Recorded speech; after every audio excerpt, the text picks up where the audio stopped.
So what we're seeing in like the utility space, 95% of smart water meters are going to actually be retrofits where they don't want to replace the meter. They just want to find some device that they can integrate into the existing meter to make it smart. And what we're seeing is in the manufacturing, retrofit's actually a brilliant thing to do. So you have to add to subtract, right? Okay.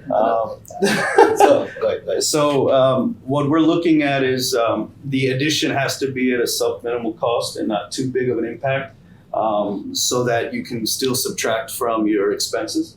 So what we're seeing in like the utility space, 95% of smart water meters are going to actually be retrofits where they don't want to replace the meter. They just want to find some device that they can integrate into the existing meter to make it smart. And what we're seeing is in the manufacturing, retrofit's actually a brilliant thing to do, where you can add but still have a huge subtraction.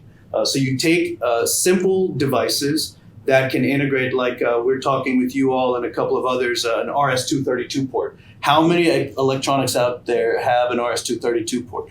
So you take an RS-230 port, plug it into whatever equipment you're trying to monitor, and then transmission that information over the air wirelessly. And it's a very cheap device. So you don't have to buy this huge, massive equipment from the additive perspective. So that's how I perceive it.